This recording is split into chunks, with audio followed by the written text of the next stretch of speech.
नमस्कार। पिछले वीडियो में हम इलेक्ट्रिक फ्लक्स के बारे में जाने थे और इलेक्ट्रिक डायपोल के बारे में एक बस डेफिनेशन दिया गया था। ठीक है।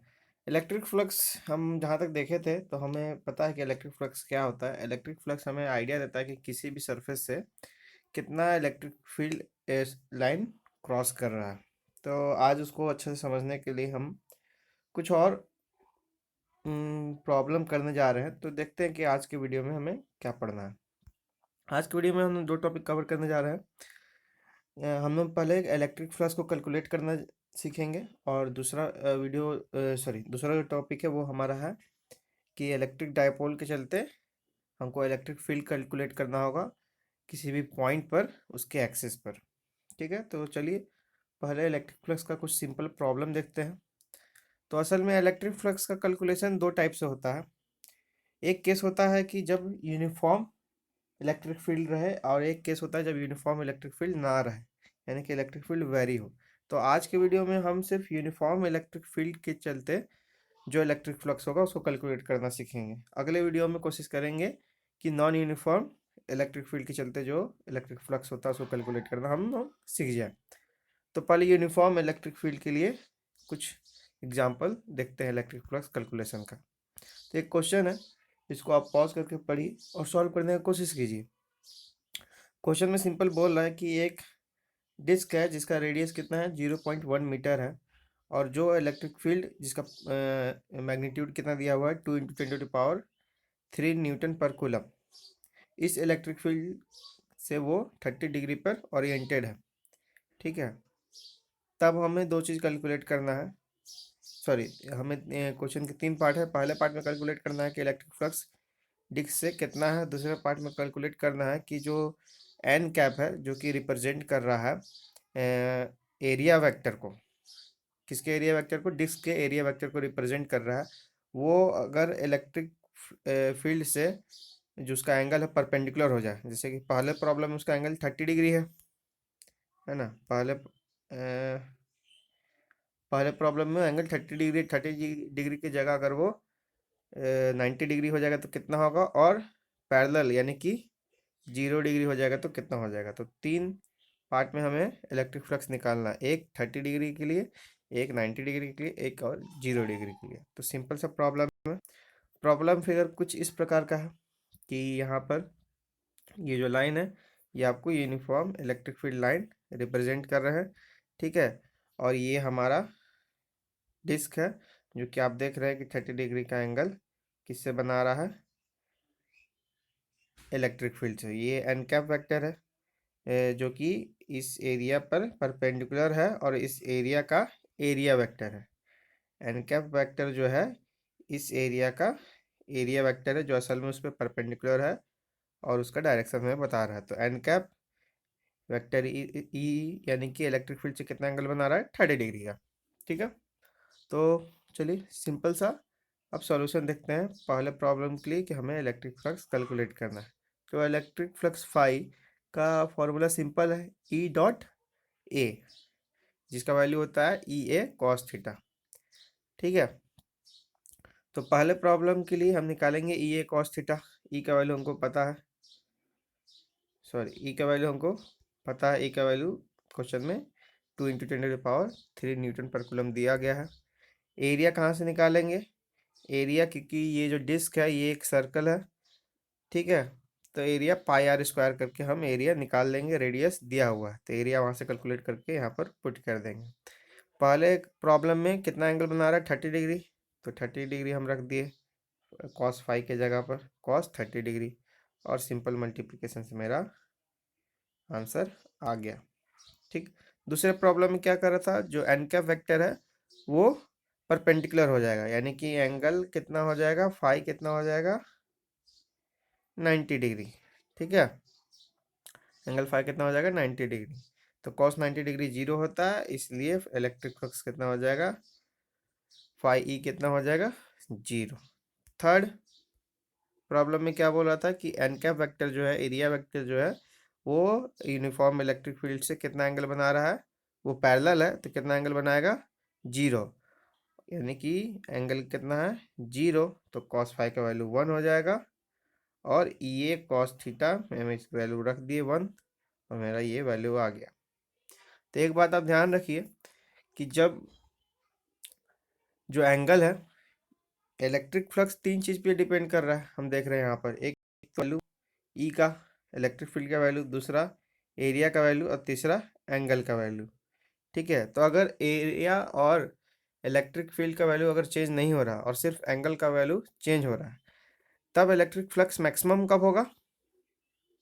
0 डिग्री पर, यानी कि जब नॉर्मल हो, सॉरी जो पैरेलल हो, जब इलेक्ट्रिक फील्ड और एरिया पैरेलल हो, तब एरिया कहने का मतलब यहाँ पर एन कैप, जो कि उस एरिया का एरिया वेक्टर हुआ। तो जब इलेक्ट्रिक फील्ड और एरिया वेक्टर पैरेलल हो, दोनों के बीच का एंगल 0 डिग्री हो, तब फ्लक्स का वैल्यू जो होगा वो मैक्सिमम होगा। और मिनिमम कब होगा? जब दोनों के बीच का एंगल, यानी कि इलेक्ट्रिक फील्ड और एरिया वेक्टर के बीच का एंगल, एन कैप और ई के बीच का एंगल जो है 90 डिग्री जब होगा, तब इलेक्ट्रिक फ्लक्स जो है सबसे मिनिमम यानी सबसे कम होगा।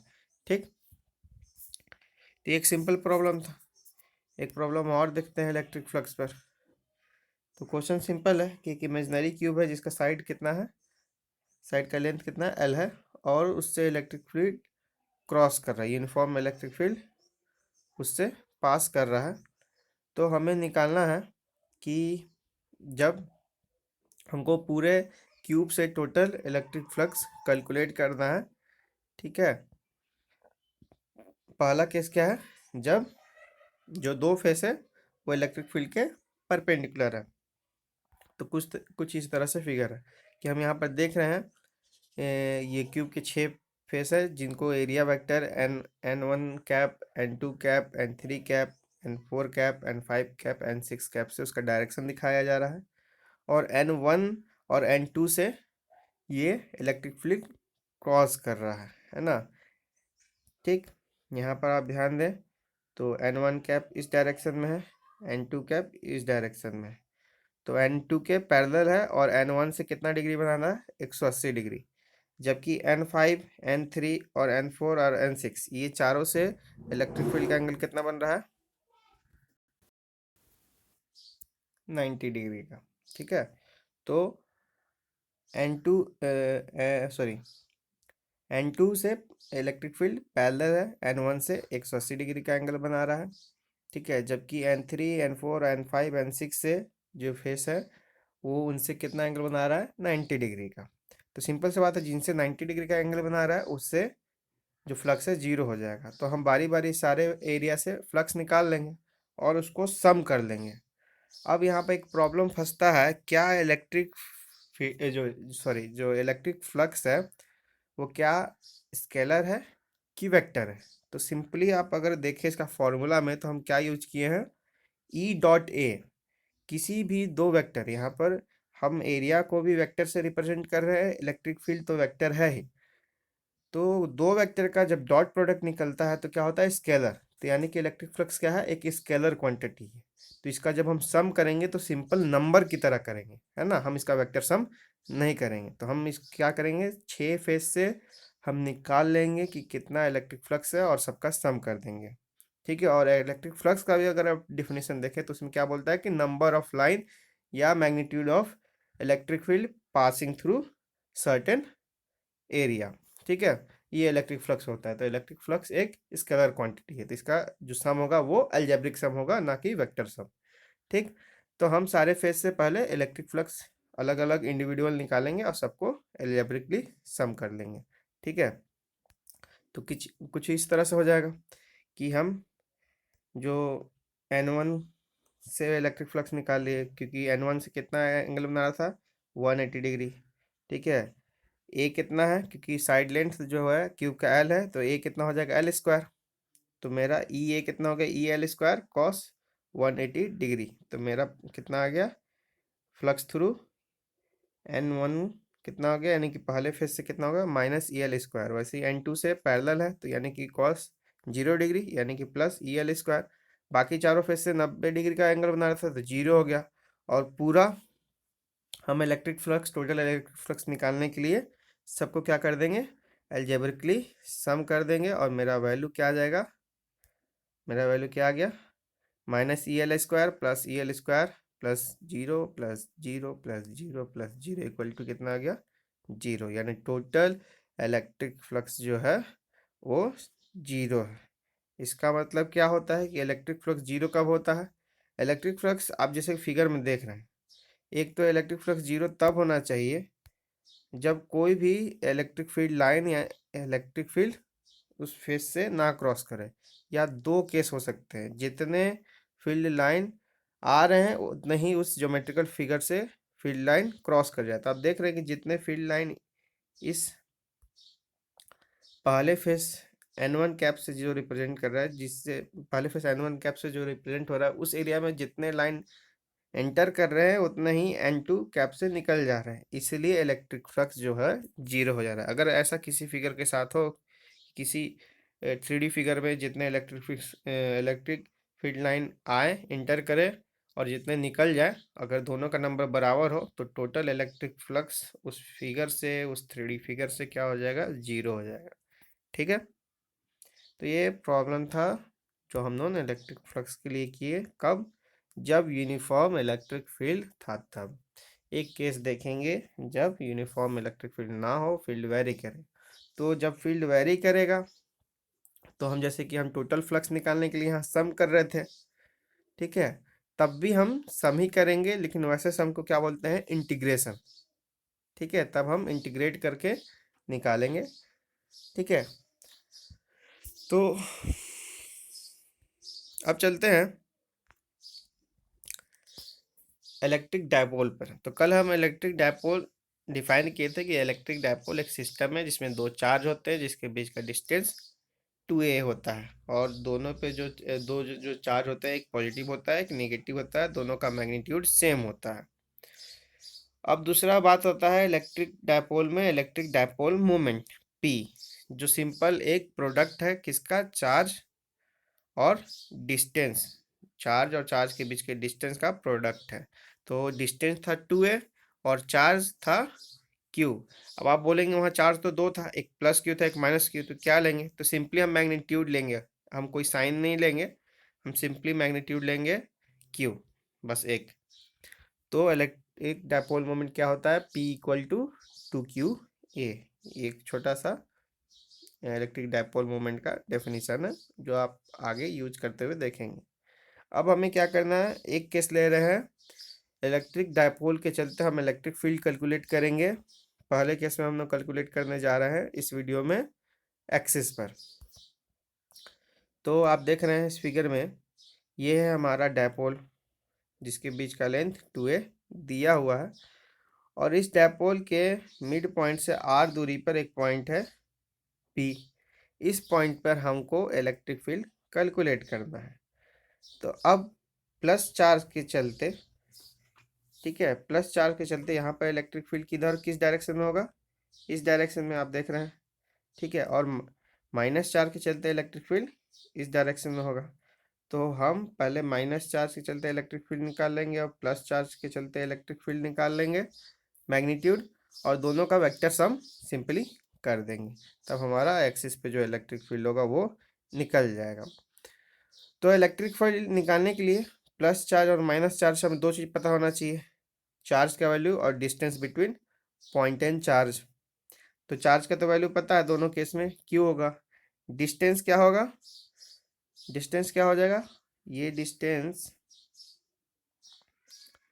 ठीक है, ये तो हो गया r, माइनस q से इसका डिस्टेंस हो जाएगा r प्लस a, और प्लस q से डिस्टेंस क्या हो जाएगा, फिर से ध्यान से देखिए, माइनस q से क्या डिस्टेंस हो जाएगा, r प्लस a। ठीक है, वहीं पर प्लस q से डिस्टेंस कितना हो जाएगा, r माइनस a। इतना दूरी माइनस कर देंगे तो ये दूरी हमें मिलेगा। ठीक है, r माइनस है, तो प्लस क्यू चार्ज से इसका दूरी है r माइनस है, माइनस क्यू चार्ज से दूरी है इसका r प्लस है। ठीक है, अब सीधा हम e माइनस क्यू और e प्लस क्यू निकाल लेंगे और सिंपल वेक्टर सम कर देंगे। ठीक है। तो ई माइनस क्यू कितना हो जाएगा, 1/4 pi epsilon naught Q by R square. तो माइनस क्यू से डिस्टेंस था आर प्लस ए का स्क्वायर, ठीक है। तो आर प्लस ए था तो उसका स्क्वायर हो गया आर प्लस ए का स्क्वायर। वहीं प्लस क्यू से डिस्टेंस था आर माइनस ए, तो आर माइनस ए का स्क्वायर। तो हमारा ई प्लस क्यू और माइनस क्यू का मैग्नीट्यूड निकल गया। अब इसका हम वेक्टर सम कर देंगे। तो ये वेक्टर सम कर दिए। तो ई प्लस क्यू को हम, अब यहाँ पर आप फिगर को फिर से देखिए। अब हम डायरेक्शन को डिफाइन करते हैं, डायपोल का डायरेक्शन का। तो डायपोल का डायरेक्शन को हम मानते हैं किधर से किधर, प्लस से माइनस की तरफ, सॉरी प्लस से माइनस की तरफ। तो इधर इस डायरेक्शन में अगर होगा तो हम क्या लेंगे, प्लस पी कैप, और अगर इस डायरेक्शन में होगा तो माइनस पी कैप, ठीक।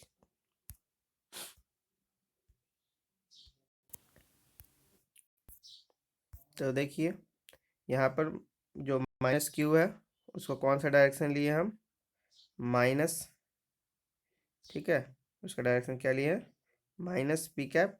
और प्लस का डायरेक्शन जो है, प्लस क्यू का डायरेक्शन उसका क्या लिए है, प्लस, ठीक। अब आगे चलते हैं, सॉरी,